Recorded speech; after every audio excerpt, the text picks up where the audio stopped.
So tonight we have a lecture on a topic that is both contemporary and important.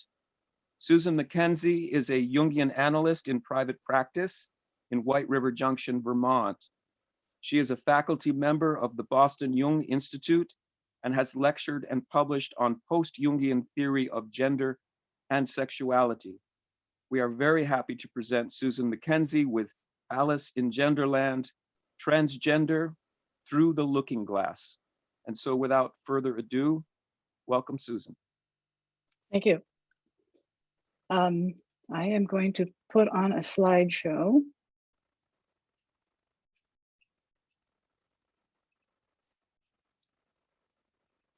Okay. Multiple selves emerge over time in psyche. All of them participate in our lives. This is not a tale of unity and wholeness, that linear dance of the union of opposites. It's a tale of the dance of selves, the nonlinear, non-binary mix of part selves, ready to meet the world in proportion to what is needed. In the Russian fairy tale, The Maiden King, the witch Baba Yaga will not let Ivan through the forest to meet the Maiden King until he answers her question. Are you here for your own free will or by compulsion, my good youth? Ivan answers, largely of my own free will and twice as much by compulsion. As Ivan knows, the Baba Yaga abhors oppositional thinking. The non-binary is her world.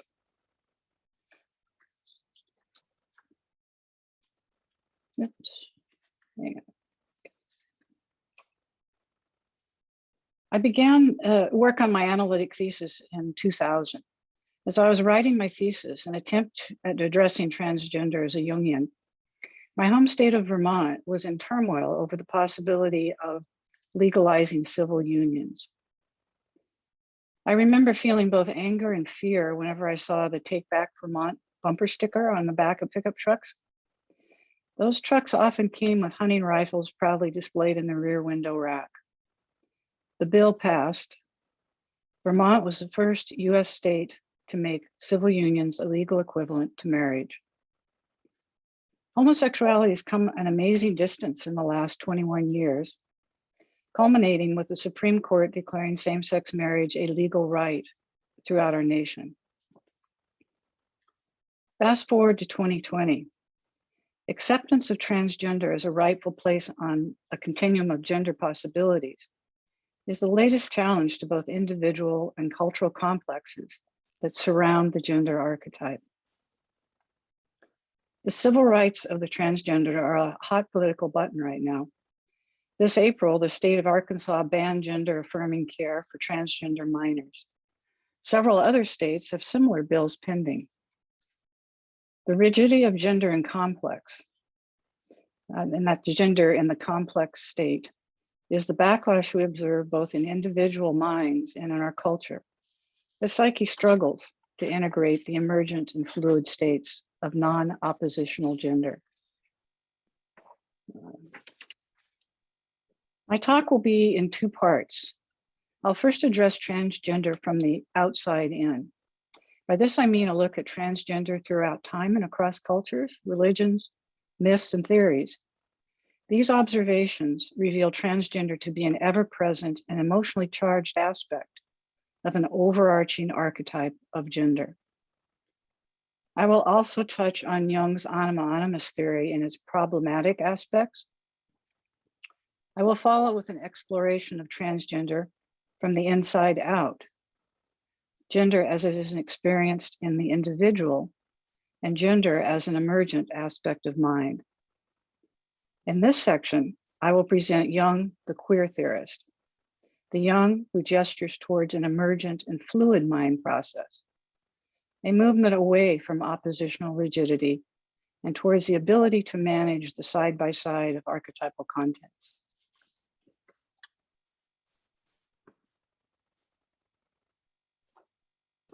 Some definitions. Transgender is, I'll read it to you, you can also read it, is an umbrella term for persons whose gender identity or expression is different from their biological sex at birth. Gender identity refers to one's internal understanding of one's own gender, or the gender with which a person identifies. Gender expression is a term used to describe people's outward presentation of their gender. Gender identity and sexual orientation are different facets of identity. Everyone has a gender identity and a sexual orientation, but a person's gender does not determine a person's sexual orientation. I will add, though, that transgender and homosexuality do have some common crossovers, so it's why people get a little confused, but they are very different experiential self states. Transsexuality, all right, it's not cooperating. Yep, this is fun. Transsexuality is at the extreme end of transgendered experience.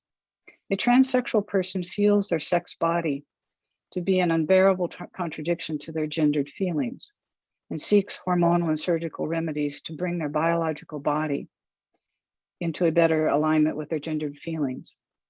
The sexuality of a transsexual is confusing to many people in that a male to female transsexual can be attracted to men and consider herself heterosexual, or she may be attracted to women and feel herself to be lesbian. I will be introducing the terms agency and communion as suggested replacements for masculinity and femininity as descriptors of gender experience. The terms agency and communion allow us to unplug gender from its historical entanglement with biological sex. According to the psychologist David Bakken back in 1966, agency and communion are two fundamental modalities that human beings display in their orientation towards the world around them. And it's not only human beings, I believe he was an animal. He studied animals around this.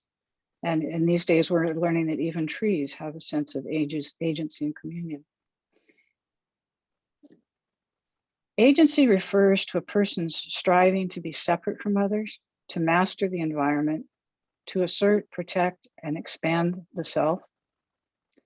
Individuals who score high on agency are usually powerful and autonomous agents. They're highly individualistic. They like to dominate and lead. They want to be a force to be reckoned with. In its positive form, high agency orientation is found in skillful leaders who enjoy challenging tasks. They're ambitious, self-confident, and creative, and can lead a project to success, even in the face of obstacles. In its negative form, high agency orientation is expressed by hunger for power and dominance, and is often expressed by reckless, abrasive, and selfish, self-centered behavior towards others. Communion refers to a person striving to lose his or her own individuality by merging with others. Individuals who score high on communion enjoy participating in something that is larger than the self. They enjoy relating to other persons in warm, close, intimate, and loving ways. In its positive form, high communion orientation is found in persons who can easily give up or delay their individual needs for the good of the common, for the common good. They're usually great team players and can collaborate with others smoothly and in constructive ways. Also, they are usually good in understanding others' feelings and are able to respond with empathy and thoughtful understanding. In its negative form, high communion orientation is found in persons who always want to please others and are extremely dependent on the approval and opinion of others. These individuals are devastated if their needs for union and merging with others are not reciprocated, and they feel rejected and worthless. These individuals in general have given up any kind of sense of individuality and self-worth. So it's not hard to see where masculine and feminine appear in these two words. I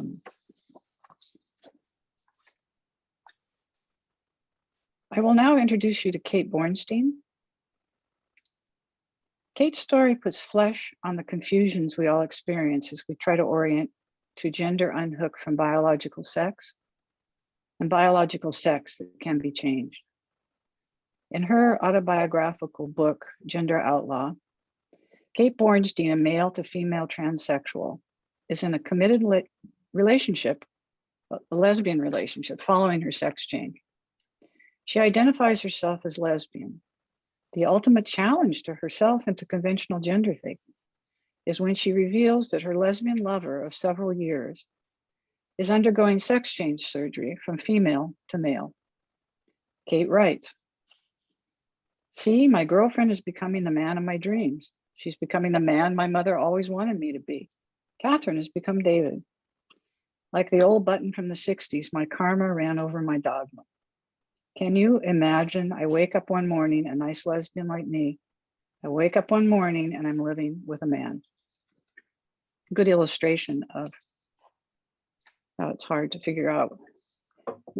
It's not simple how gender is going to combine in sexuality. Kate relates her early memories of gender struggle. Everyone else seemed to know they were boys or girls or men and women, men or women. That's something I've never known. Not then, not today. I never got to say to the grown-ups, hold on there. Just what is it about me that makes you think I'm a little boy? I was always acting out something that everyone assumed I was. I wondered what it would be like if someone had come along and in a quiet, friendly manner had asked, well, young one, what do you think you are, a boy or a girl? My earliest memory of gender trauma was in the fall of 1956. I just entered the 4th grade and was playing kickball at morning recess on the playground. I was dressed in my kickball uniform, blue jeans, t-shirt, sturdy brown steel-toed Oxfords. I was eager to display my skills to the other boys and girls and carve out some athletic territory.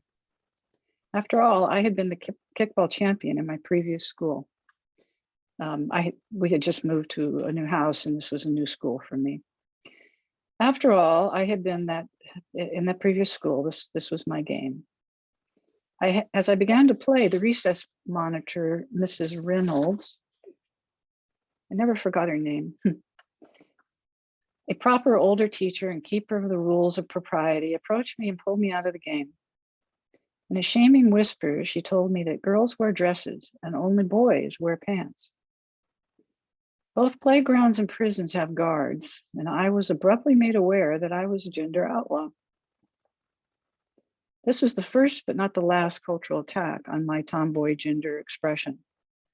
My feeling of shame was mixed with a touch of quiet rebellion. How could something that felt so right and allowed my body to perform at its highest level be so shamefully wrong? I was too young to challenge conformity then, but I was taking notes for the time when I'd be able to stand up to the guards. Yeah.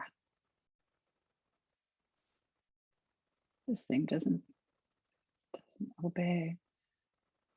Nope. Like Alice in Lewis Carroll's well-known tale, Through the Looking Glass, Kate and I were young innocents awakening to the contradicting and threatening world around us as we tumbled down the rabbit hole of gender. Our experiences of our gendered selves meandered alone in the underground for many years. With the dubious company of an obsessive compulsive rabbit, psychotic Cheshire cat, and the off with their heads threat of the sociopathic Queen of Hearts. Okay, we're going to shift now to the power of cultural gender beliefs found in myth and religion. These beliefs have influenced the treatment of transgender a lot across all cultures and throughout time. This is gendering that comes at the individual from culture, not from the internal experience of gender. This is gender from the outside in. Gender as seen throughout time and across cultures, religions, myths, and theories. Is it a boy or a girl? This is the primal question asked at the moment of a child's birth. With the declaration of a child's sex comes a pre-printed operations manual describing the outer gender performance of the model and assumptions about its inner workings as well.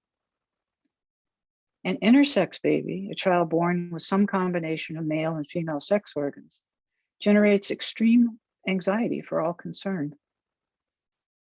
This is also the case for children and adults who are transgendered, whose biological sex does not match the gender presentation or gendered feelings as outlined in the manual. There is no pre-printed gender manual labeled other in our Western monotheistic cultures. This has not been the case across all cultures and throughout all times. Aboriginal cultures recognize sex and gender that were outside the margins of male masculinity and female femininity. The transgendered individuals in many Aboriginal tribes were believed to be closely connected to their hermaphroditic gods of their creation myths. The Aboriginal Navajo culture recognized and highly valued third and fourth gender individuals, males who took female gender roles and females who preferred male gender roles. Anthropologist Walter Williams writes, the family which counted a transvestite or had a hermaphrodite child born to them was considered by themselves and everyone else as very fortunate. The success and wealth of such a family were believed to be assured. As they grew older and assumed the character of natal, which is male third gender spiritual role, this solicitude and respect increased. This respect verges almost on reverence in many cases, unquote. The other category of gender and sexuality did not fare so well in Western monotheistic cultures. Joan of Arc was burned at the stake in part for her refusal to renounce the male clothing that her voices had instructed her to wear. Sexuality in early Christian times allowed only two categories of experience, either penetrating or receiving. Males penetrate and females receive. A man, therefore, could have sex with another man and be considered normal as long as he was the penetrating male.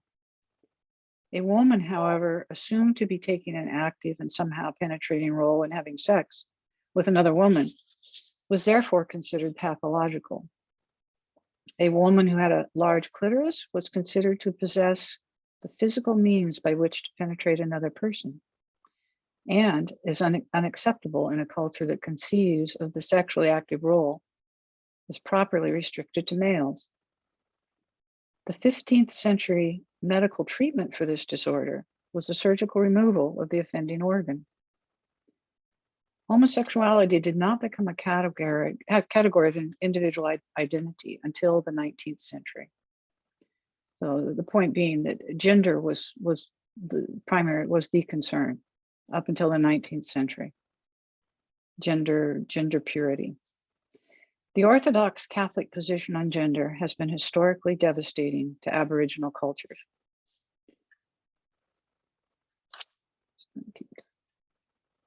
Walter Williams writes, Antonio de la Concha, a Spanish official in Lima, sang the praises of Vasco Núñez de Balboa, who, on his expedition across Panama, saw men dressed like women. Balboa learned they were sodomites and threw the king and 40 others to be eaten by his dogs. A fine action of an honorable and Catholic Spaniard, unquote. Those transvestite men were their culture's spiritual leaders. Even today, Orthodox Western religions cannot find a way to deal with the boundary dwellers of gender. In testimony before the Vermont Judiciary Committee in 2000, when the legislature was considering the Civil Union Bill, the Most Reverend Kenneth Angel, Bishop of the Roman Catholic Diocese of Burlington, Vermont, had this to say: "They, my gays and lesbians, are my people. I want them to know how much it distressed me to disappoint them. I am not deaf. I am not deaf to their plight and to their pleas. I am aware of their pain. I think I have even heard them crying in the night as I lay sleepless myself, praying on how best to serve them and still obey God. But I cannot do one without the other, really, because there is only one truth, one way, one life. We believe that marriage is a sacred covenant between one man and one woman. We base these beliefs on the teaching of God and Jesus Christ as revealed to us through scripture and tradition. The Catholic Church, under the leadership of Pope Francis, has shown signs of change. In 2013, he made the remarkable statement, "If someone is gay and he searches for the Lord and has goodwill, who am I to judge?" Transgender, however, is still confounding to the Catholic tradition. In June 2019 statement published during the LGBT Pride Month, the Pope called gender fluidity a symptom of momentary desires and a confused concept of freedom. He rejected such terms as transgender and said sex organs were different to ensure procreation. You can see in that statement how he conflates desire, which would be sexuality, with gender. He makes just the most basic misunderstanding. In contrast, many less orthodox Christian religions are beginning to invite homosexuals and the transgendered into their religious houses. Mary Douglas, she's another anthropologist. Her work on the meaning of taboo sheds light on the difference between Aboriginal and Western monotheistic approaches to gender diversity. She suggests that for the Aboriginal response to diversity, quote, "The danger that is risked by boundary transgressions, taboo, is power. Those vulnerable margins and those attacking forces that threaten to destroy good order represent the powers inhering in the cosmos, the powers of nature.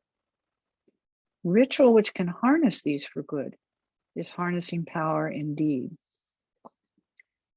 Aboriginal cultures like the Navajo assigned spiritual power to their transgendered individual. They were harnessing the powers of creation for tribal use, valuing what nature provides. Western monotheisms impose purity laws in an attempt to control the power of nature's creations. Same-sex desire confounds the gender boundaries of male and female and blurs the bipolar gender categories. Polarity and complementarity are lost when man desires man and woman desires woman. It is not sexuality that is impure. It is the blurring of the distinction between male and female gender categories that is the cause of the impurity. Douglas suggests that the biblical purity laws, quote, "set up the great inclusive categories in which the whole universe is hierarchized and structured, and that this system is clear and of clear and distinct categories, invited people to meditate on God's oneness, completeness, and purity." The image of the transgendered and homosexual individual is a threat to the Orthodox Judeo-Christian monotheistic myth. The Judeo-Christian allegiance is with the image of a purified sky god and not with the diversity of nature's creations. An historical and cross-cultural look at gender can leave little doubt as to the psychological power it holds on the human mind.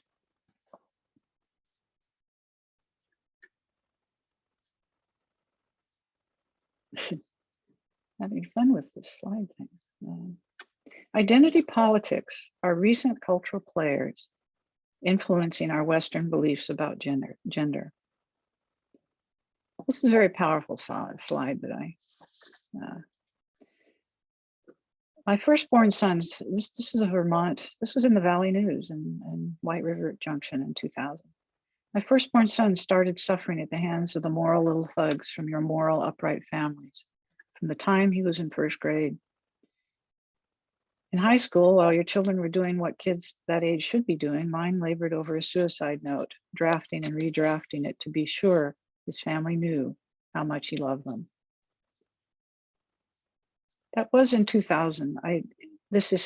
Things are better. but this is still a tragic possibility. Identity and power are linked in all cultures. In the 50s and 60s, the civil rights movement, the women's movement, and the gay rights movement brought to our attention identity struggles and experiences that had previously been held in the dark by the dominant white male culture. These were social movements referred to as identity politics. They revealed a multiplicity of identities and interests, but they tended to operate within an essentialist paradigm. Feminism assumed there existed an identity that would be shared by all women. Gays and lesbians pressed for rights by claiming homosexuality as a categorical identity. Both were arguing for political and social rights based on their category of identity. The 70s and 80s and 90s. Okay. The 70s, 80s, and 90s saw a shift in thinking that began to challenge identity politics. By the 90s, academic feminists and queer theorists had turned their attention to the way all identity movements tended to silence diversity within their own groups, thus replicating the structure of dominance they were trying to remedy. Feminist psychoanalysts, drawing on the work of Derrida, Foucault, and Lacan, have led the way in the postmodern deconstruction of identity. The focus is now upon the idea that identities are multiple, contradictory, fluid, and constructed in relation to other identities and constantly changing. You can see in the slide the fluid gender of Megan Rapinoe, that she's trying to express that in this photograph, for masculine and feminine moving together. Analytical psychology, fortunately, has historically had less to say about gender and sexuality than our Freudian cousins. We have less to deconstruct. We do, however, need to reconsider our understanding and use of the terms anima animus in our gender thinking. Jung's anima animus thinking leads us to a trap of linear orderliness, fixed identities, androgynous symmetries, and gender that is differentially inherited based on sexual anatomy. This gender theory does, however, allow for both genders to reside in an individual, but posits a slow and sex-appropriate emergence of the contrasexual from the unconscious.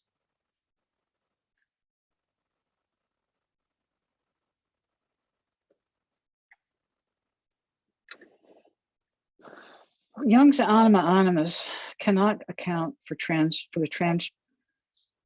Why is it doing that? Uh-oh.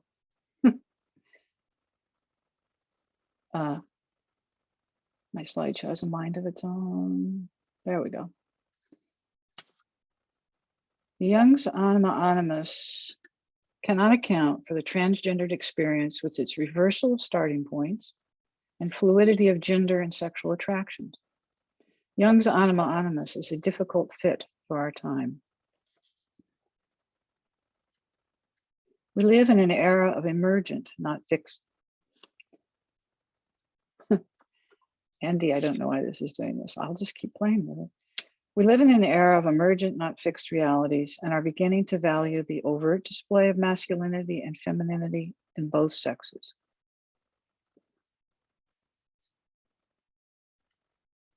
This section I entitled Emergent Gender, Finding One's Location on the Map. I offer a quote from Virginia Goldner's 2006 paper, Ironic Gender, Authentic Sex. Since the map is the territory, the goal cannot be to wipe our world clean of gender meanings. The language of gender, masculinity and femininity, is appropriately expressive of our embodied gender feelings, as long as it is understood as a symbolic language, in contrast to the often encountered foundational assumptions of what male and female bodies should experience.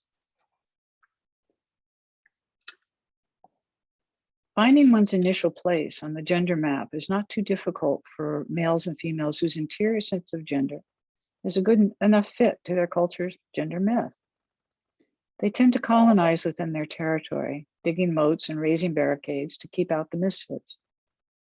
Those of us who are not comfortable, whose gender feelings do not fit the gender myth and assigned gender location, are scouts in the borderlands of gender, sending messages back to those in the comfortable interior. Lately, it seems that the messages are better received. Perhaps those in the interior are not too happy themselves with the limited size of their holdings. It is one thing to find a comfortable gender position, but it is something else to be told you cannot move. Gender myth and gender assignment affects everyone. That's the end of the basically first half of my talk, gender from the outside in. So Elric, set up, or Andy, the small group discussions? Yes, the breakout rooms are set up. You'll find yourself in a breakout room. Please watch the clock that's in the upper right corner. You'll have 11 minutes and then a 60-second countdown, and you'll return to the main room. Here we go.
Okay, they're in the breakout rooms.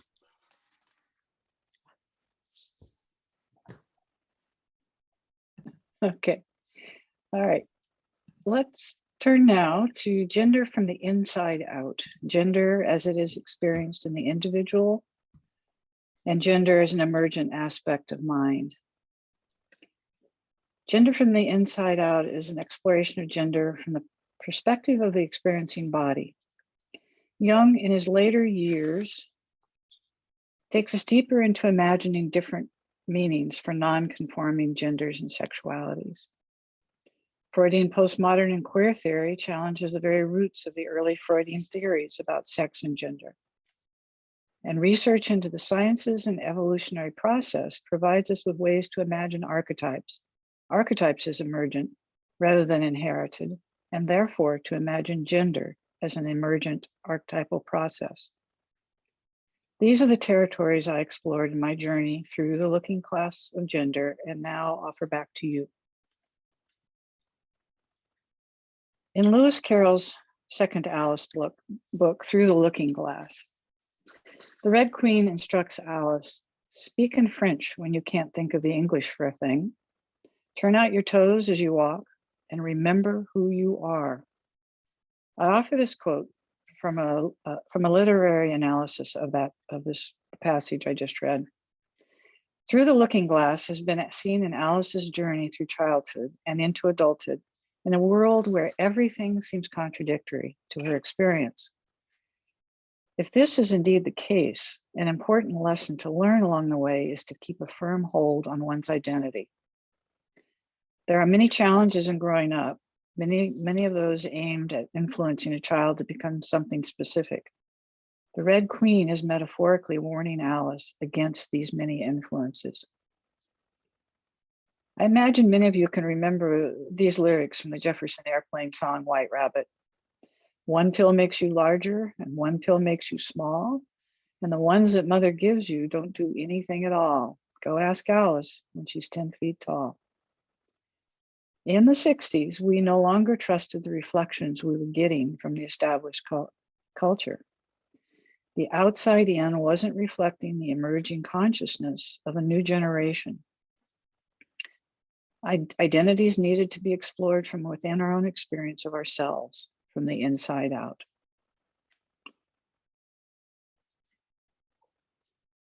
In order for an individual to explore the archetypal territory of gender, they must first find and hold on to their starting position on the map. One must claim their initial gendered position using the coordinates of masculinity and femininity, anima, animus, agency and communion, fluid, non-binary, or whatever terms speak to their experience of these embodied energies. Integration of one's full gender potential can only emerge over time if the initial embodied state is allowed its place in identity formation. The transgendered are often stalled in a defensive stance, protecting their hidden initial gender position. Coming out to one's transgendered self can unlock the defended gender identity and open the potential for an emergent and more fluid gender identity. Kate Bornstein speaks to this emergence of fluid identity. Kate is the male to female transsexual writer I talked to you about earlier. She's also a performance artist, and I encountered her at a sexuality conference. On the evening of her performance, I sat in the front row, about 5 feet from her as she walked back and forth in her miniskirt, multicolored knit top, and fluorescent heels. She talked about the hard work involved in getting her voice to pass as female, letting her voice go up and down as she described the hours of arduous voice training. The stories of her transsexual life were presented with skill and always with an edge of dark humor. The darkness of the humor deepened for me as I became aware of my growing anxiety. I felt uneasy as Kate told stories of the surgical removal of her male parts and her use of hormones to develop her femaleness and her constant fear of being confronted as a man trying to pass as a woman. I began to think clinically about her, guiltily wanting to diagnose this person who was making me so uncomfortable. Her powerful transsexual appearance was pushing my personal transgendered limits. My gender position was deintegrating. She told the story of attending her mother's funeral shortly after her surgery had been completed. Relatives who knew nothing about her sex change asked about her relation to the deceased. They didn't recognize the son, who was now a daughter. From this dark descent, Kate pulled us back into light with a lively narration of how it takes 7 years for every cell in the body to be replaced. It had been 14 years since her operation. Time for 2 entirely different bodies to form. Did she become mostly female those first 7 years? She didn't know. She did know, however, that she had become something new again after 14 years. She said, I never felt I was male, and I knew I didn't really become a woman. But now I'm not a man or a woman, and it doesn't matter anymore. Now I'm not a man, I'm not a woman, but what I have become is sexy. She said this sensuously, drawing out the word sexy and repeating it several times with the love of her transsexual body permeating the room. This was not entertainment. This was the flesh of her fluid gender experience, neither masculine nor feminine, but the subtle body of desire that flows between. Kate Bornstein got to her fluid gender experience by first identifying herself as a woman, as feminine. She responded to the desire to have a body that reflected her early experience of her gendered self, her subtle body self. As a transsexual, she knew she wasn't biologically a woman and yet had never felt she was a man either. The choice to try to become a woman was for Kate a bearable prelude to her later realization that she was neither a man nor a woman, just sexy. Jung's Anima Animus theory might allow us to understand Kate's initial need to have a properly sexed body to match her gender feelings, but it cannot explain Kate's later experience of herself as neither male nor female, just sexy. Nathan Schwartz-Salant is a Jungian analyst. In the first line of his paper, Anima Animus in Jung's Alchemical Mirror, made the startling statement, I do not find the concepts anima and animus to be clinically useful. He observed that desire inheres in the field of the syzygy, in which there is no next question, but an imaginal simultaneity. Once our orientation centers upon the field of the syzygy, rather than some allocation of its parts, it appears that gender is not very useful.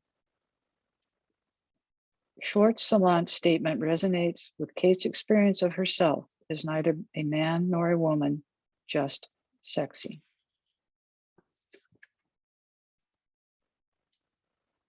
I thought the alchemical picture gave a good sense of the syzygy. I hope nobody asked me to define it. Okay. The borderlands of any gender theory, are places where one can see into the distortions of the comfortable middle. We do well to include the others who don't fit, for they add the new information that drives emerging theory. So it would be easy to dismiss Jung's contribution to contemporary gender thinking by focusing on his culturally biased gender writing that claims inherent gender characteristics like linked to biological sex. Fortunately, there's another Jung who is an early queer theorist in his fascination with the archetypal third of the transcendent function and the psychoid realm of the subtle body. Jung gestures to the subtle body of gender when he speaks of the body as a representation of physical materiality of the psyche. This is the subtle body. This is the subtle body of gender and sexuality residing in an intermediate realm between mind and matter and moving in an emergent process rather than fixed in biological fundamentalism. A gender that shimmers and hovers around body. The Jung who writes about psyche and motion, about fluid identity, fed by archetypal process in the ego self field, and about the relationship between psyche and the world, is quite relevant to contemporary gender discussions. This is Jungian queer theorizing that could be used to describe identity under construction and the individual in the act of perpetual becoming. Adrienne Rich's poem is, I find, quite relevant to this. I'll read it. If they ask me my identity, what can I say but I am the androgyne? I'm the living mind you failed to describe in your dead language, the lost noun, the verb surviving, only in the infinitive. The letters of my name are written under the lids of the newborn child.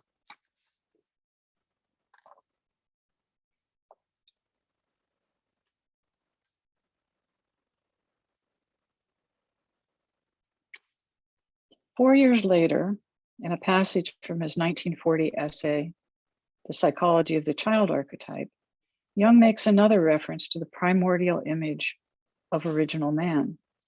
He states that the image of the archaic hermaphrodite that originally referred to the twilight time of unconsciousness has evolved to symbolize, quote, the creative union of opposites, a uniting symbol in the literal sense. The symbol no longer points back, but forward to a goal not yet reached. This was Jung, 1959.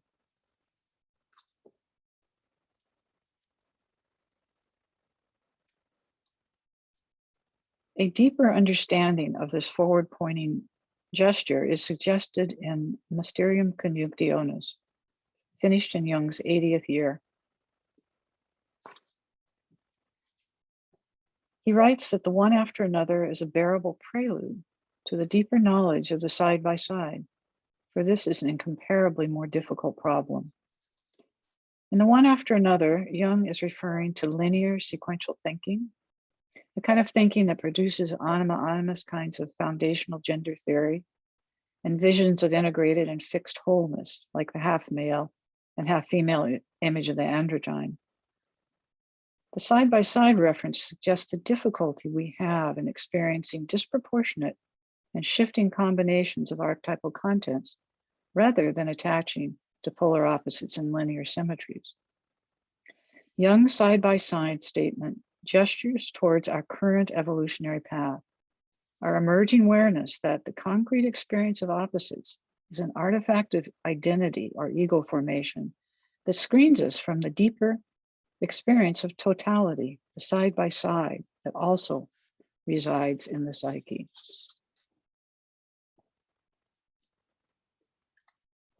The postmodern psychoanalytic Freudians have had to work through and against an elaborate theoretical background. As I was developing my post-Jungian psychoanalytic thinking, Adrian Harris published a book titled Gender as Soft Assembly. It's a very excellent read if you want to get a sense of some of what I'm talking about from a little different language. Gender of Soft Assembly is an integration of psychoanalytic theory, nonlinear systems theory, developmental psychology, and gender theory. In reading Harris's book, I came upon a passage that reflected my personal experience in relation to writing this paper. Harris writes about tomboy experience. Quoting Philip Bromberg, quote, "A human being's ability to live a life with both authenticity and self-awareness depends on the presence of an ongoing dialectic between separateness and unity of one's self-states, allowing each self to function optimally without foreclosing communication and negotiation between them." Harris goes on to say, in the tomboy's identity, a boy and a girl and a girl and more than a girl whose phallic activities may be dystonic or syntonic, are all shifting self-states in play. Some queer theorists have shifted the focus to question the existence of gender as a real aspect of personhood, and further to wonder how sexuality might be construed within a new paradigm of gender. Virginia Goldner, including her paper, Ironic Gender, Authentic Sex, makes a bold statement that relativizes the foundational theories that place gender as biological, developmental, and primarily phallic centered. These are Freudians. That's why they're talking like that. She states that gender is a form of the symbolic elaboration that confers meaning to bodies, sex, and relationships. The question becomes the extent to which the subject experiences herself as personally investing gender with meaning, or whether gender is a meaning happening to her. Consciousness of the symbolic nature of gender and the capacity to invest in one's own gender symbolic is the developmental potential I understand as being suggested by Goldner. A substantial revision of Jungian gender theory requires a revision of our concept of the archetype. A new understanding of archetype as an emergent mind process was under construction in early 2000. And by the way, this is not accepted by all Jungians. I like it. I suggest that gender is a particular example of emergent archetype. Archetype in emergent mind process. Let me say that again. I suggest that gender is a particular example of emergent archetype in an emergent mind process.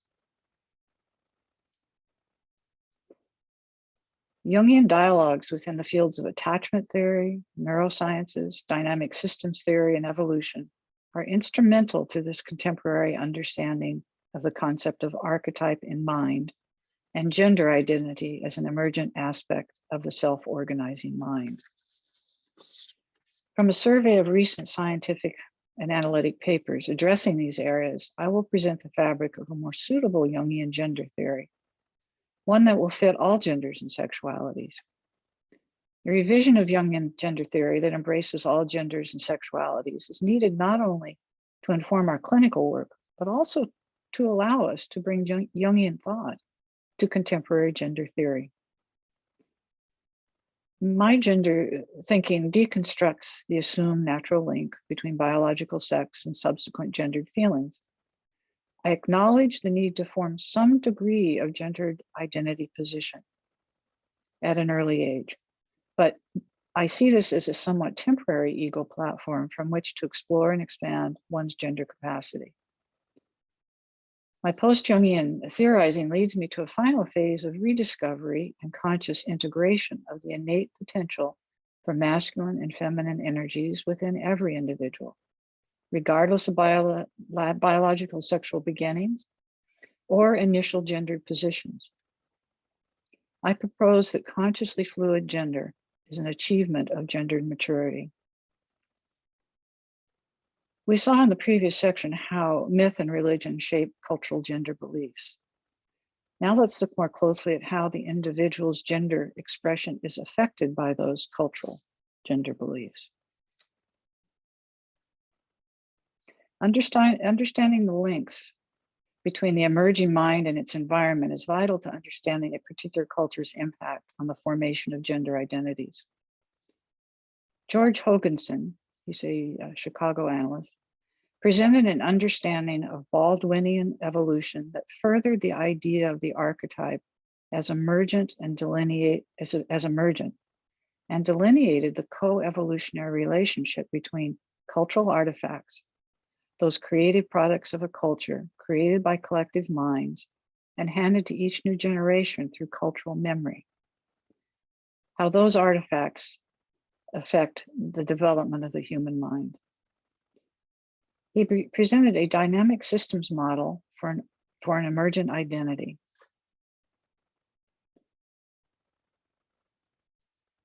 His model includes attributes of the caregiver and the cultural or symbolic resources that constitute the environment, the individual or child's environment. Myth and symbols are understood to be cultural artifacts and are part of the system that bootstraps the infant and subsequently the developing individual into the world of intentional objects, meaningful action, and relationships. The cultural gender artifact would reflect the gender beliefs specific to the culture. Like Adrienne Harris in her book, Gender as Soft Assembly, I too believe that gender identities emerge in a dynamic relationship to multiple factors. I suggest that our physiological encounters, those pre and postnatal hormonal influences on gendered feeling, along with our caretaker and other interpersonal reactions, and our exposure to our cultural artifact of gender belief, are some of the driving forces in our internal experience of gendered feelings.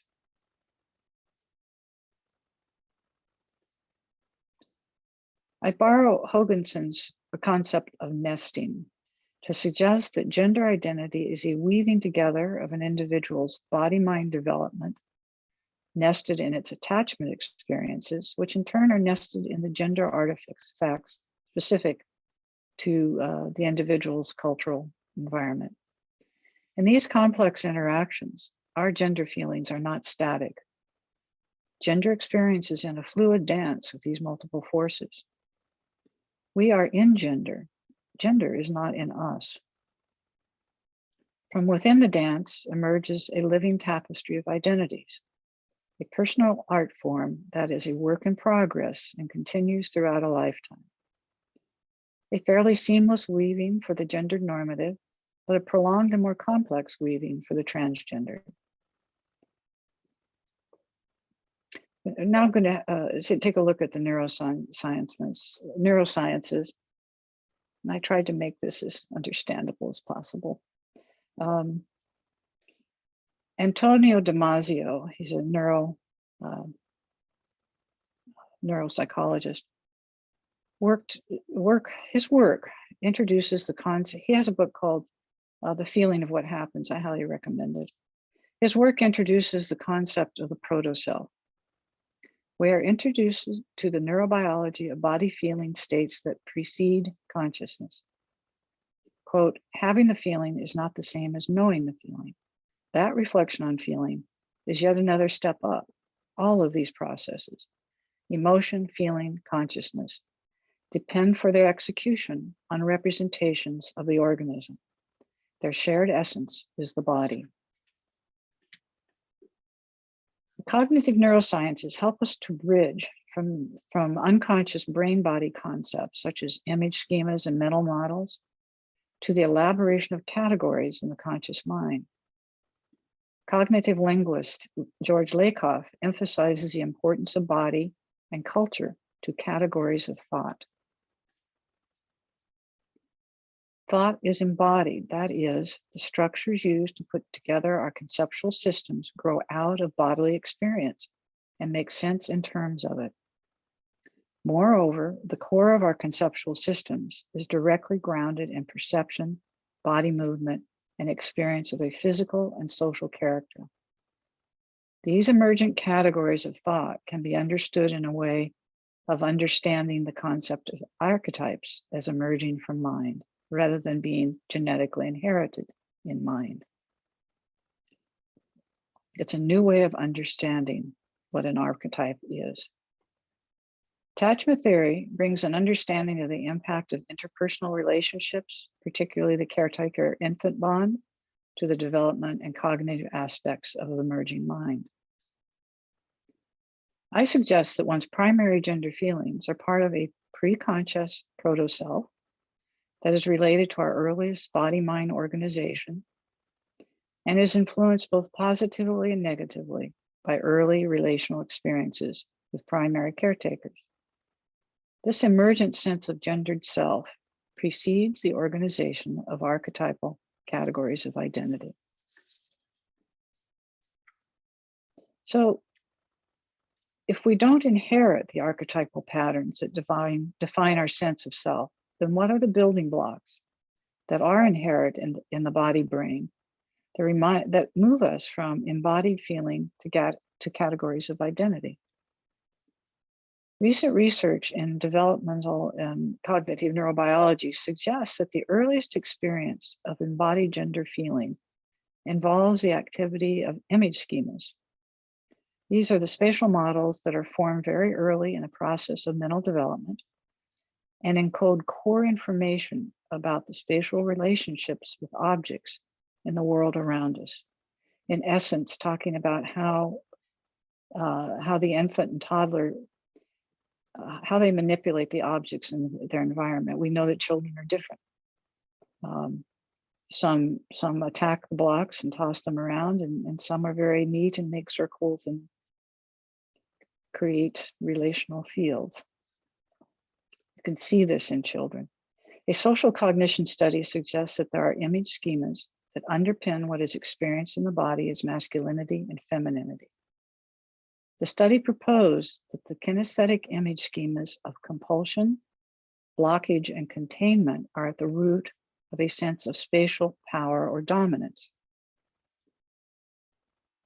Masculinity and masculine spaces are constructed through repeated instances of exerting force over animate and inanimate objects and overcoming obstacles, resulting in an increase in the size of territory controlled.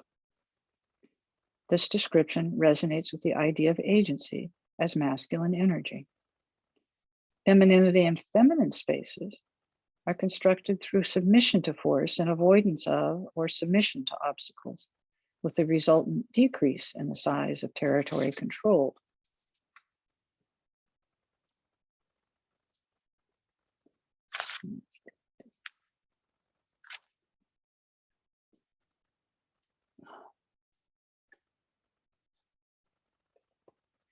The decrease in the territory in the feminine would correspond to what Jean Knox in her book, Jean Knox is a British analyst, Jungian, Archetype Attachment Analysis, her book, refers to as an image schema of containment.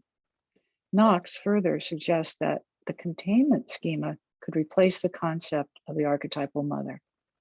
So this idea of reduced space, it's like coalescing, like making a circle around an infant or a circle of people. It's containment, it's relational. I would offer that the containment schema underlies what we experience as the feminine affiliation for communion. Image schema action is equally present in male and female infants, allowing for the potential for both male and female attributes to emerge in both sexes. In Jung's Anima Animus theory, only males inherit conscious masculine gender aspects, and their feminine gender potential resides in the unconscious, awaiting projections.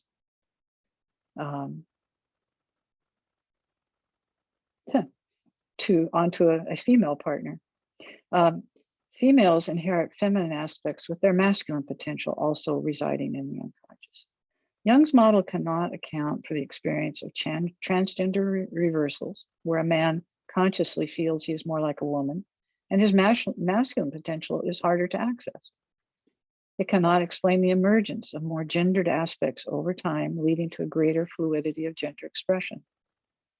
One's blend of masculinity and femininity is not a static inheritance. It's a tapestry woven between body and the cultural and social environment.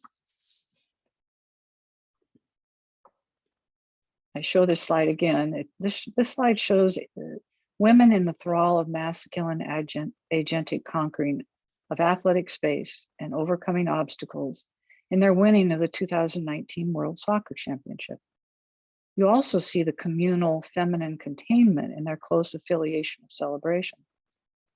In the picture on the right, you see the blend of masculine and feminine presentation and team captain Megan Rapinoe. In conclusion, I want to speculate about the meaning of the recent emergence of the non-binary fluid gender movement in our youth culture. In Jung's work, we often encounter his argument that the human perception of our relationship to nature takes a particular historical and psychological course, that it evolves from an unconscious identity with the natural world, that this is the embodied feminine realm, found in archaic religion, to the dominance of the masculine function of discrimination, linear oppositional thinking, found in monotheism. And finally, to the third, the conscious reunion would be the integration of these masculine agency and feminine communion perceptual realms.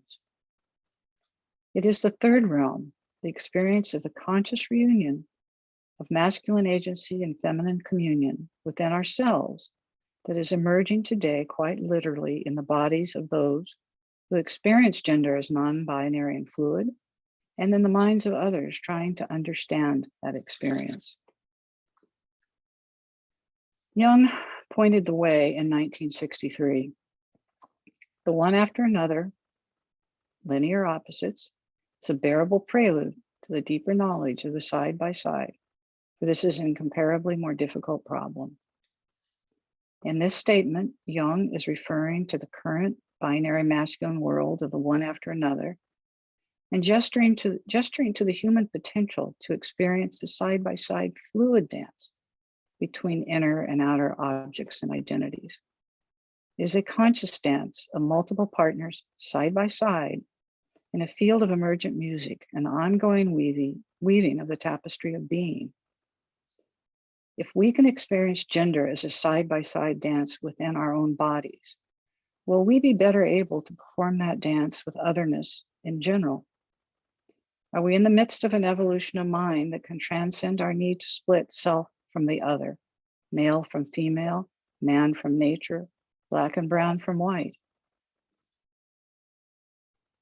The subtle dance between body and mind, according to Robert Bosnak, belongs to a primal world between body and mind. Less physical than matter, more embodied than mind. It is an experiential world that annihilates the mind-body conundrum by adding a third and in between. And wherever there is an in-between, soul animates, enlivens, and quickens. That's the end.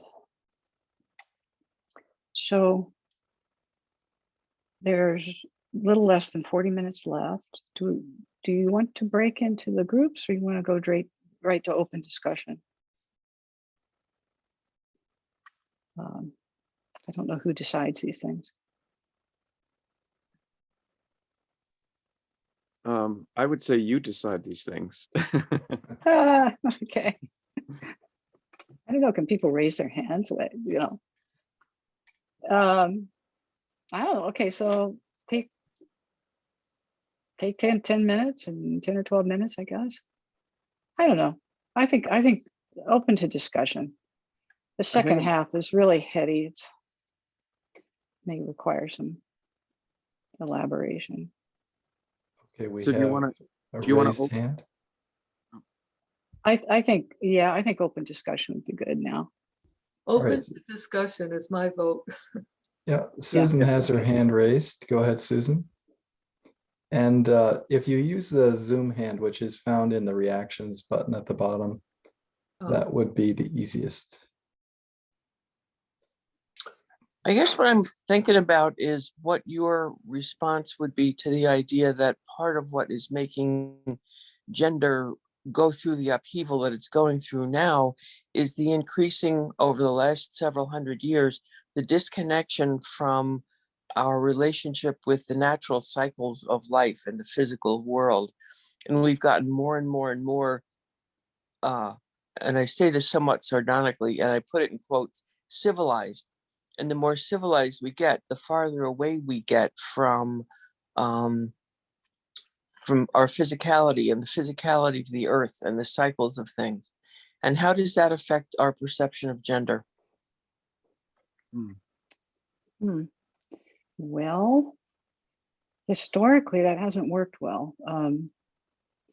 As far as the notion, which gender are you talking about? Gender that I think that just the whole concept of gender, and how I think historically, at least within, well, I don't know how many hundred years, but within a certain time period, the two genders were seen as polar opposites, disconnected. Men did this, women did that, and that's just all there was to it. right. And I wonder, but that's beginning to slide back into or forward into a situation where the male and the female, the masculine and feminine, are much more acceptable within each of us. But I guess what I'm wondering is the concept of gender at large, how much of that is being affected by our increasing disconnection from the natural world? Well, it was in the natural world, the archaic religions, that gender was fluid. Right.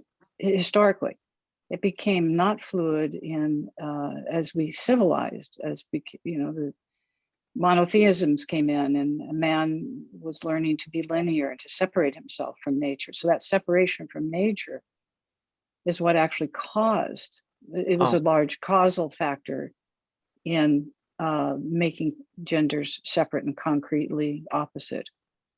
So there's something else, there's something going on in mind, I think, because we're not back in the archaic religions.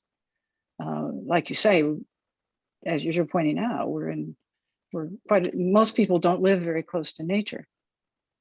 But from within the body is where this seems to be emerging. Bodies are in some sense demanding this. The young people are pretty adamant about it. So I like the question. Thank you. Yeah. Go ahead, Carol.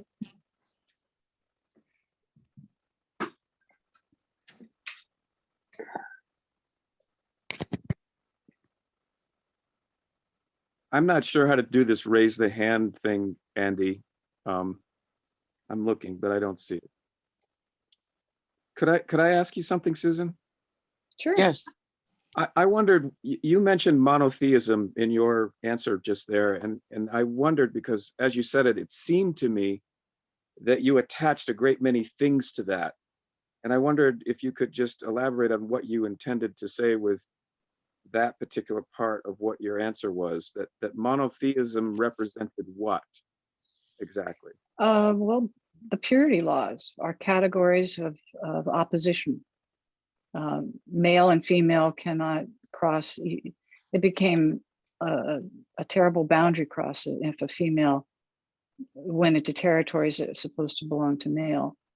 The point of Mary Douglas's work was that in the archaic religions, which are very invested in nature, whatever nature produces, they found a place for it. They respect that nature knows. So when they're transsexual children, well, there was kind of a cute story. So Native American, I don't know which tribe, but in reading about this, if they saw a child that appeared to be transgendered, they would put that, let's say a little girl or a little boy in a teepee with girl toys on one side, or girl objects on one side and boy on the right. And if that boy goes towards the girl's pots and cooking and the things his mother uses and prefers that, they would celebrate and say, we have a potential spiritual leader here. They did associate to their bisexual gods and their cosmology. You go to the Western monotheisms,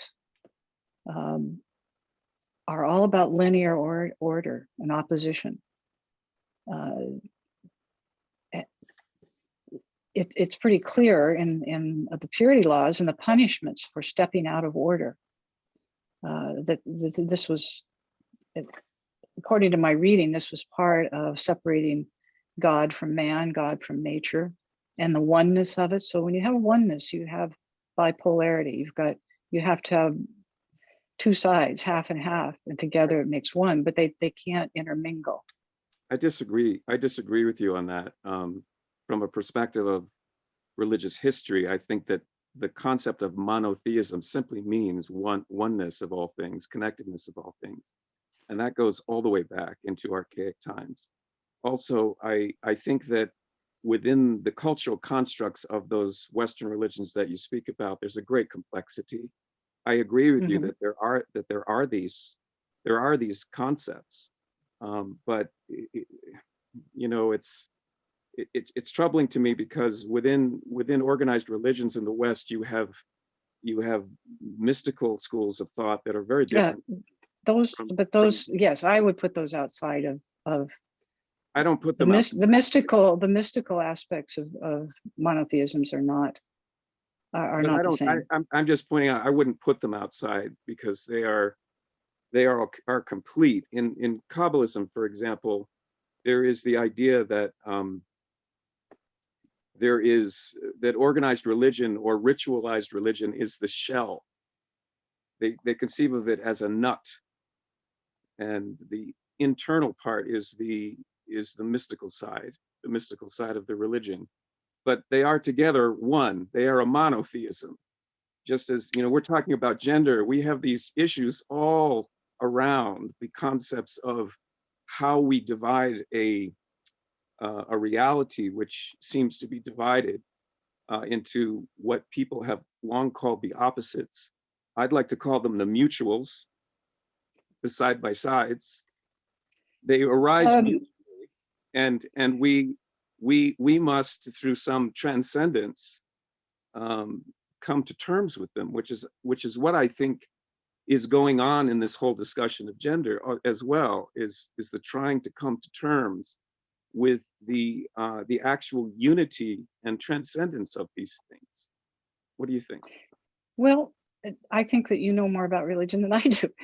I did call it a survey, but the thing that keeps coming up that seems to be relevant to what you're saying is the notion of unity and oneness is a linear concept. So, well, because things add up to 100. It's oneness is one. Let me give an example of how fluid gender is different than oneness. I think of gender in terms of like on a graph, bars on a graph. So on a given day, you might feel 60% male, masculine, or agentic, and 50% female or relational. It isn't, they together don't make a unity. They're separate aspects of feeling states that can move around in proportion. That was the whole Baba Yaga story at the beginning. In her realm, what does she say? She abhors oppositional thinking. The non-binary is her world. So when these young people talk about non-binary, they're saying, don't put me on a linear scale with male at one end and female at the other. And if they meet in the middle, it's symmetry. That is not the same as fluid, which these things move in different measurements. That's just the way I conceptualize it. I think you can make all kinds of good arguments about what you're talking about in any particular religion. I'm taking an overview look, a pedestrian look in some ways. The Catholic Church clearly cannot handle the blurring of categories. It's still, here we are in the 21st century. Judaism, I think it is a very, I respect it as much more complex, but the Catholic Church certainly cannot handle this. Well, you could look in and see in many of the Western religions an idealistic monotheism, but in practical everyday they are duotheists. They don't believe in two. They don't believe in one. They believe in two. They believe in God and the devil, for example, and they try to be good and stay with the good and reject the bad. And this, of course, sets up the problem that Jungian psychology attempts to work with, which is the integration of the mutuals or the opposites, depending on how you look at them. And so I wonder about that term integration. Does that see, there is a challenge. So Hillman, the Hillman school, which I feel closer to, is not is nonlinear, and he has that sort of, you have multiple selves and they show up disproportionately depending on the day. There isn't it's not a linear scale with 0 at one end, 100 at the other. Once you get out of linearity and away from binary opposites, so the God and the devil, could there be some devil in the God and some God in the devil? And that would be fluid God devilness, and it would move around. Some days God has more devil in him, and sometimes, but not in any percentage that adds up to one. Go ahead, Carol. Okay.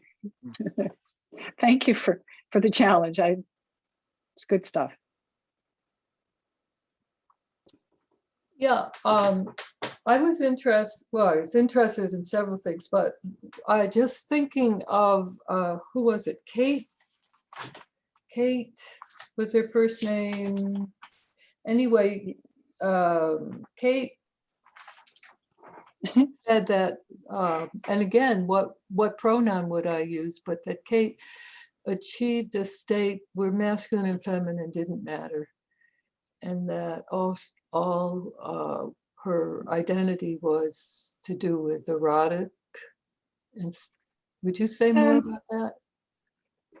Yeah, I know she uses the word sexy, but I think she's talking about the flow between the movement, the attractiveness of it inside, but also the flow. I don't think it was a sexual reference per se, like Nathan Schwartz-Salant is expressing it in a very complicated way, but alchemy has a lot of that imagery where the union of male and female becomes something different once it's pulled together. Yeah. There's energy in that. It isn't just a union of two. What you were asking about a pronoun. I didn't go into pronouns because I don't want, I guess I don't want to get distracted, but I think something about that still, I just think is important. I know about the third, but the fact, what the experience would be of the opposites not existing, You know, that's what we're beginning to talk about now. In fact, I think that's sort of what's being said. There aren't opposites. There are blends of And characteristics side by side in yeah, different proportions, not in a proportion that adds up to 100% or one. That's why the word dance to me is so important. It's well, I that agree. moving bar. I think it's very profound, the multiple concepts that you're putting together really fit. I think I remember, anyway, it fits an unverbalized until recently, and even myself, I can't verbalize it all, but I've sat with patients for 40 years and I have my own experience. And there are words like that where the opposites don't exist, evolving, you know, emerging towards the future. I just think, you know, emergent is a big one. Anyway, so I kept hearing words here or there of something I understood, and yet I'm sorry I'm not being clear, because I still feel like tapestry, you know, Yes. that there's something I myself yet have not been able to verbalize, but it's in the realm of what you're talking about. It's useful, and I'll go back and listen again. And it's like, yes, but not, you know, maybe we're evolving towards that, but not, it seems to me not everybody is, you know. Oh, no, no, And of that's course why not. we have this split right now, particularly with the Catholics. But yeah, I see it in the young people, and it doesn't really matter. It's the ability to, you know, like I was thinking with the it's the ability to take what God has offered. I mean, if a certain kind of tree comes up in the field, you know, how to find a place for it. If something new emerges, you know, how to find a place for it rather than fear it.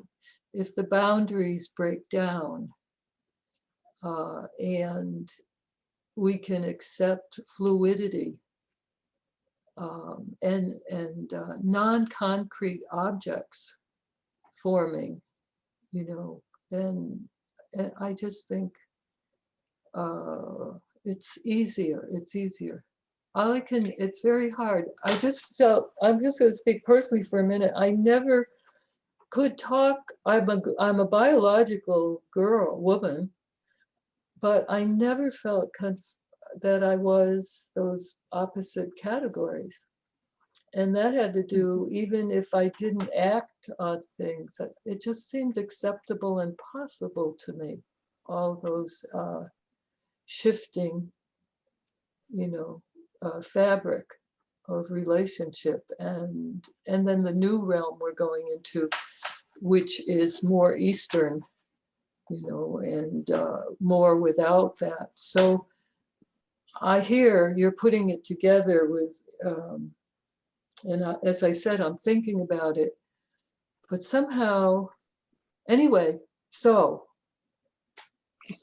I guess right now it fits in, you know, it's endless kind of, but I was just working with someone, and all she is right now is a kind of erotic kind of energy encompassing all things. And she has a book called Infinite Possibility, which won a prize, but she called in saying she didn't know who would understand that now she's going beyond that to a third. And it includes all those tapestries and all that movement. So do you feel like one at the same time? Then that simultaneous, that word I want, simultaneous, please. Yeah. See, not just 60% and 40%, but simultaneous. That's a different thing. Not all, yeah. How do you feel about Jung's notion of the side by side? I think he's been very I have to think about that. I'm very intrigued. I thought my understanding of androgyny, thank you, and the image of the three-legged was very exciting to experience. But so I get that, you know, but it seems to me still staying too much in the linear plane. Yeah. Well, it is. Androgyny is, but the it was side conceptualized. It's the androgyne is half and half, which is not fluid. That's fixed. But even with the side-by-side dance, that well, what he's okay. So let me go over that a little bit more. Let me say a little bit more about his statement, because what he's referring to is that you put a statement about the side-by-side next to his working out of the third. I understand his reference to side-by-side as being able to be conscious of merger, which initially has been an archaic state with nature. Man evolves to the ability to distinguish ourselves in this linear realm. And then the third realm is that both become conscious. We are both consciously merging in a fluid way, side by side with our separateness. So, well, I conceive of side by side as a conscious awareness of merger and separation in a fluid field. These concepts are hard. That's why imagery like tapestry is helpful. Imagery is more helpful than anything else. See, well, I agree with you that I like it's very hard, but I lost the thought. That's the other problem with, simultaneous. What about, how does simultaneous fit in with side by side? Well, simultaneous would, to me, sounds like it would be about the merger aspects where you're simultaneously. Oh, I know. The consciousness is what you're saying, that the consciousness is of both. Right. That's the elevated state that he said man has not quite reached. And this was, and he was 80 then. It's been, I feel like we're reaching towards it, and this embodied fluidity that these kids feel very clearly. And I love that phrase, embodied fluidity. Yeah. Well, I just feel you're giving me a whole bunch of phrases. That would be gender that is in a moving. It's moving. It's moving. You know, as you think about it, as you walk through a day, your feelings of agency do shift around. Linear, but that's so linear. If it's moving, But it's moving like this. My agency goes up in a certain situation, and then sometimes it goes down, and my communal aspect is more active. But it's not static. It doesn't sit in any proportion. It moves. But it's yes. Thank you. No, thank you. Are there any easy discussions? Thank you so much. Well, thank you.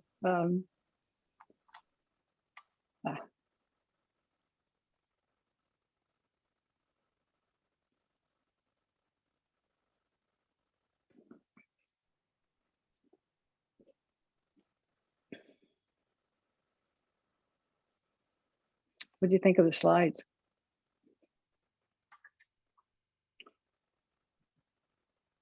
I actually have a slideshow with sounds. It's four minutes, I think. That would take effort to get it up there.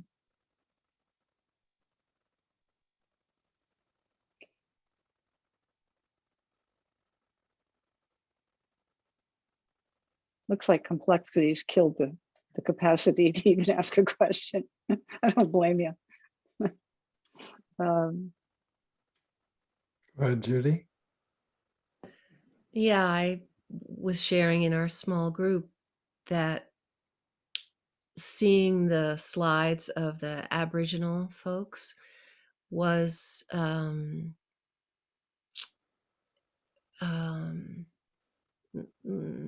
liberating, and for me, and so talk about image as having a effect on my consciousness and the way I think. So I appreciate that, and in particular, the Quechuan person. I'm still holding that image in my mind, and yeah, just that I appreciated, because what I was saying is that it helped me realize that Western culture is this, and even though I'm in it, I'm sunk in it, immersed in it, seeing those images from Aboriginal cultures, which are much older, helps me step outside of the culture that I swim in and say, oh yeah, it's not the truth that I've been steeped in. Yeah, the notion that gender isn't really in us. It's we're in an energy field of gender depending on our culture and time. Because how the Native Americans were in a different energy field around it.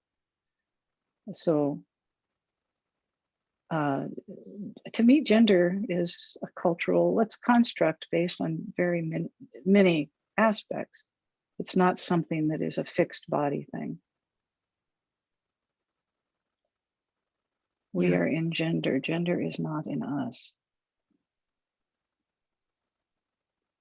You could probably say that about a lot of other aspects of identity and experience.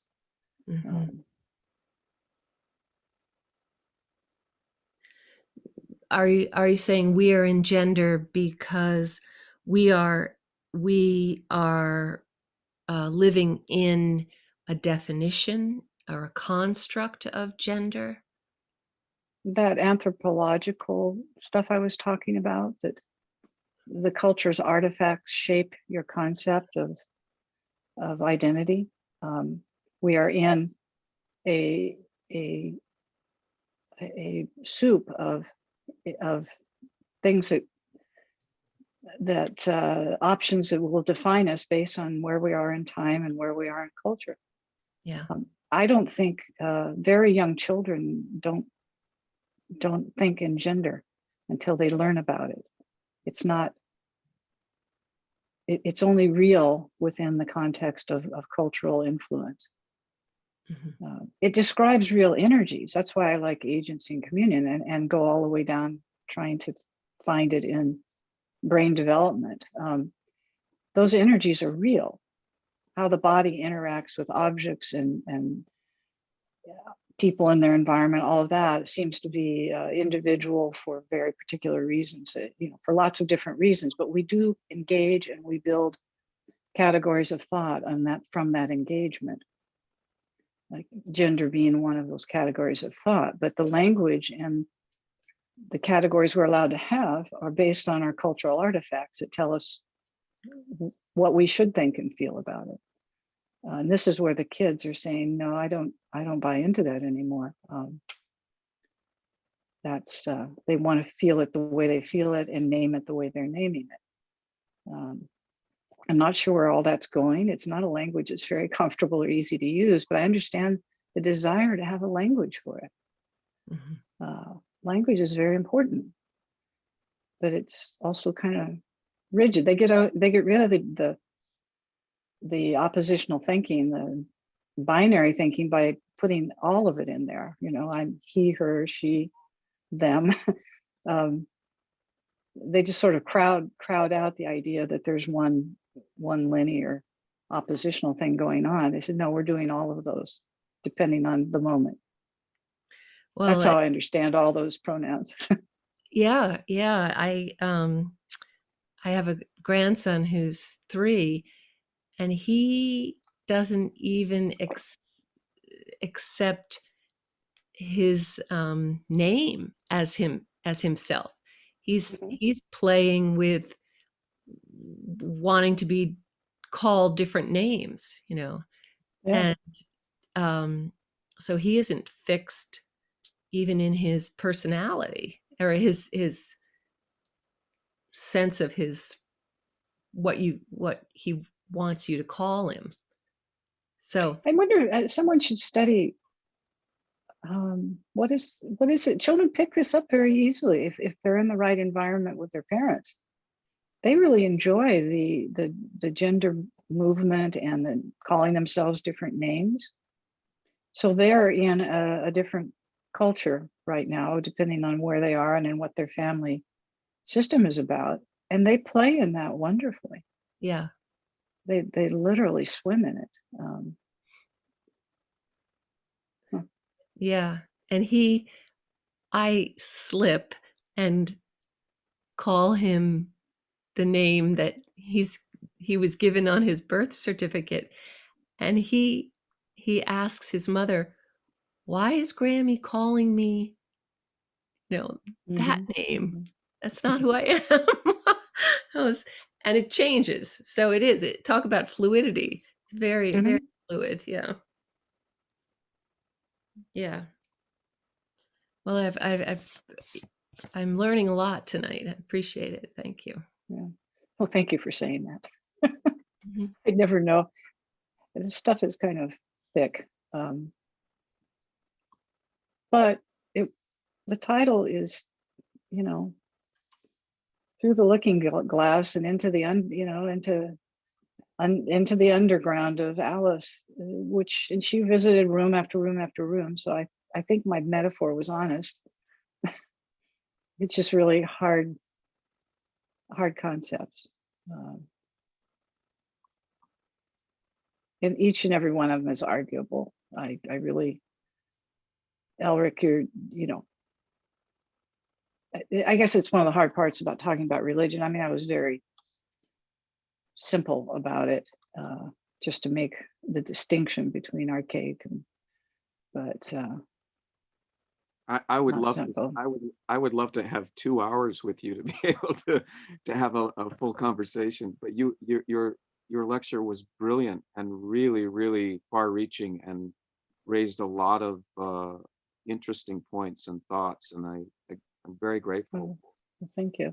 for you. I am most interested. I mean, I wrote this. I think I published this back in 2000, and another different paper in 2006. So partly I'm tired of it, but what I'm really fascinated by is, where is it going? Because it is going. It's been moving quite a lot in the last 20 years. And speculating that it is something about a mind process, Jung side by side. I think the man was, he seemed to know things that weren't there yet. And he does gesture towards them. He was 80 years old. He'd gotten really loose by then. He was no longer linear at all. So where's it going? Will it save us in our relationship to Earth and to again the people of color and all of these dualities and linear opposites? If we can break out of that, Jungians write a lot about the other and how the psyche relates to the other. Our sense of otherness, if it could become side by side, would be revolutionary. And I guess so. I throw the speculation that this gender thing that's happening is a first and very vital step. If you can feel it inside your own body, then maybe that will then extrapolate to how we stand next to a tree. There's an awful lot of books being written now that make trees come to life. They have underground relationships and communication.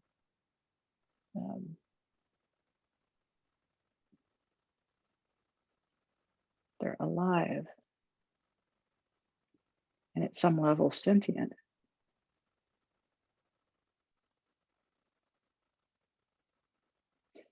I would wish to be back in archaic times, except it was all unconscious. And it got a little weird. So there's something to be said for Jung's desire that we take what was important to us then and bring it into consciousness. With the linearity is important. It's part of functioning.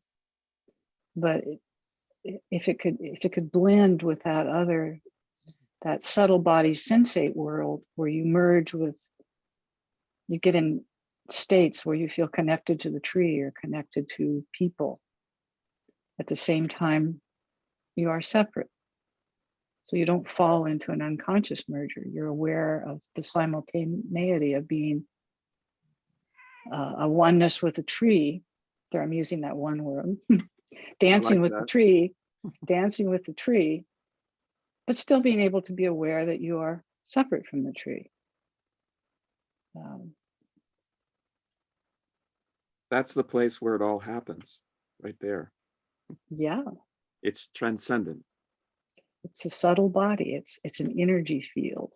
That's why trying to talk about it is so difficult. That last slide I showed, this is Hermes, and he's got his hand over his mouth, silence. I thought that represented that subtle body realm when it's not speakable. Mm-hmm. I like that slide for that. Hermes is the god that goes between man and the gods. So it's an in-between realm. But he knows you can't speak. There's nothing to speak about. These are felt states. So gender is a felt state. It's a feeling state. Mm-hmm.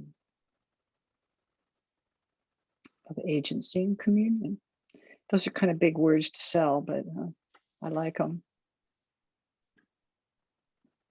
I like them too. And I love the term tomboy, and it seems to be passé now. When I see all these names that the kids are using, the his, hers, their, them, it's like there's no flesh in it. I know what they're trying to do, but it doesn't have it doesn't have a dimensional feeling. The word tomboy, because it's been around a long time and it was understood what that was. You could see the girl who's playing kickball and running around with the boys. So she's a girl, but it's a girl and a boy, a girl and a girl, that mix of genders.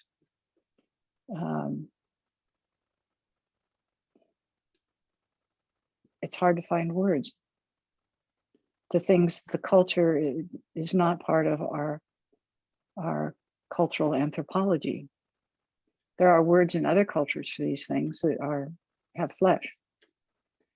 So I tell you, I'm in a lesbian relationship, and I came out midlife, and it was the damnedest thing. I do not like the wife and husband thing. I had one of those. That's not what I meant. But there's no language. There still is no language for lesbian couples or male couples. You go to, gay and lesbian comedians, they have fun with that. What do I call you? You're my, because it is, for most of Western monotheistic times, it's forbidden. There's not a name for it. It was impure, so they didn't name it. They were trying to kill it. So partner, that sounds rather, we could be in a business together. But names matter, because once there are names that make sense, I think we're in change mode. If it becomes an acceptable names that work. I'm mumbling now. We're over time. Mm-hmm. Are there anybody else have anything? I would suggest that perhaps if I don't, Susan, it's up to you whether you'd like to stay on.